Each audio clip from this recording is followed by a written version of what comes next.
how to create a chord progression. Before you can start to think about a chord progression, you need to decide on the key of your piece of music. Do you want to write in a major key?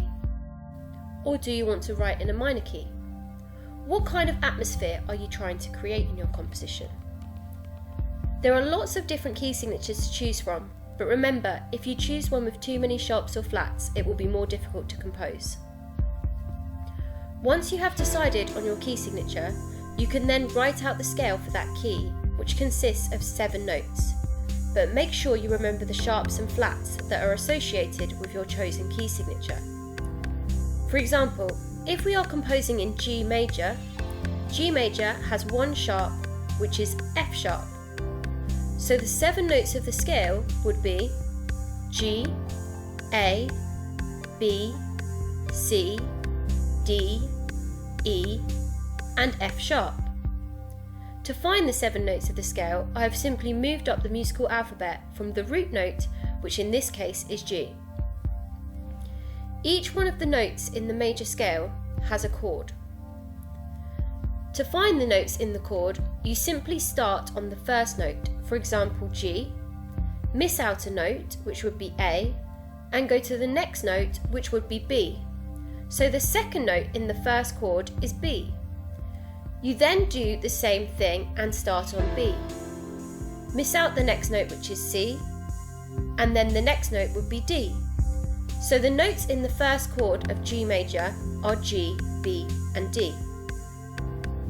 You can then use the musical alphabet to complete the rest of the notes, not forgetting the sharps and flats.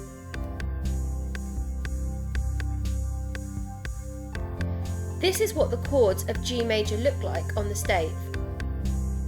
As you can see, they have been labelled from 1 to 7 with Roman numerals, and this will be the same for all major scales.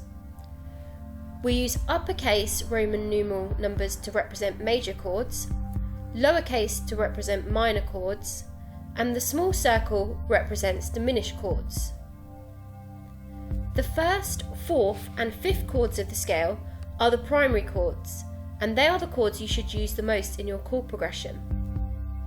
However, to keep your chord progression interesting, you should also use the secondary chords, which are the 2nd, 3rd, 6th, and 7th chords. Although, be careful using the 7th chord, as this can sometimes clash. As always, listen to your composition. Does it sound nice? When writing in a minor key, the chords are slightly different, but the primary chords are still 1st, 4th, and 5th. Once you have your 7 chords of the scale, it is simply then a case of putting them into an order, like this. We typically start our composition with the first chord of the scale so that the listener knows what key we are in. We also often end our piece with the first chord of the scale so that our piece sounds finished. You can have 1 chord per bar or more than 1 chord per bar, it is totally up to you. You should also think about having cadences at the end of sections or at the end of your composition. If you are unsure about what cadences are or where to use them, please see the video tutorial for cadences. You should experiment with the chords of the scale and see what they sound like. Try the chords in different orders and then pick the chord progression you like the best. Good luck!